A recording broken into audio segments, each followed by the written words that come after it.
بھارتی دفاعی صلاحیت تشت ازبام۔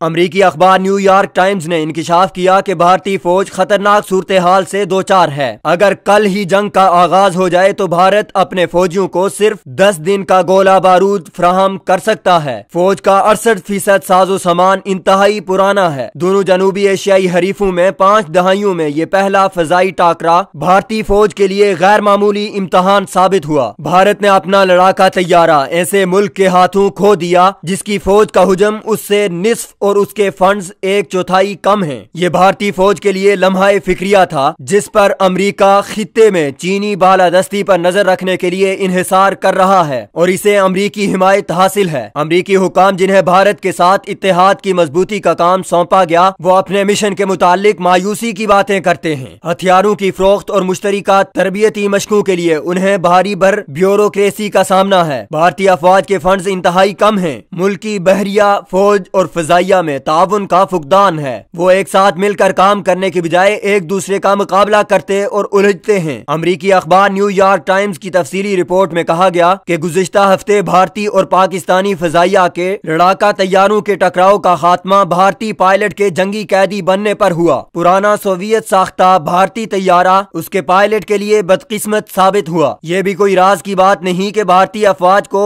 چیلنجز کا سامنا ہے۔ 68% دفاعی ساز و سامان کو سرکاری طور پر قدیم قرار دیا جا چکا ہے۔ امریکہ اس بات کی تسلی میں ہے کہ جب کبھی مسئلہ سر اٹھائے تو آنے والے سالوں میں چین کی علاقائی بالادستی کے خلاف بھارت ان کا اہم اتحادی رہے۔ گزشتہ 2 اشروں سے پاکستان کے ساتھ تعلقات کی سرد مہری کے بعد امریکہ نے بھارت کے ساتھ اتحاد کو ترجیح دینا شروع کر دی۔ امریکی حکام کے خدشات ہیں کہ پاکستان دہشت گردی کے خلاف مناسب اقدام نہیں کر رہا، جبکہ پاکستان ان خدشات کی نفی کرتا ہے۔ صرف ایک دہائی میں امریکہ کی طرف سے بھارت کو ہتھیاروں کی فروخت تقریباً 0 سے 15 ارب ڈالر تک پہنچ گئی۔ رپورٹ کے مطابق بھارت 2024 تک آبادی کے لحاظ سے چین کو پیچھے چھوڑ دے گا۔ ماہرین کا کہنا ہے کہ چین کے ابھرنے کی صورت میں امریکہ اپنی بالادستی کو برقرار رکھنے کی جنگ کرے گا۔ طاقت کے توازن کو برقرار رکھنے کے لیے اسے بھارت کی ضرورت ہے۔ بھارتی فوج کے لیے فنڈز سب سے بڑا چیلنج ہے۔ 2018 میں بھارت نے 45 ارب ڈالر کے فوجی بجٹ کا اعلان کیا۔ اس کے مقابلے میں چین کا فوجی بجٹ 175 ارب ڈالر تھا۔ بھارت فوج کے لیے کتنا بجٹ مختص کرتا ہے یہ اہم نہیں، اہم بات یہ ہے کہ بجٹ خرچ کیسے کرتا ہے۔ فوج کے لیے مختص بجٹ کا بڑا حصہ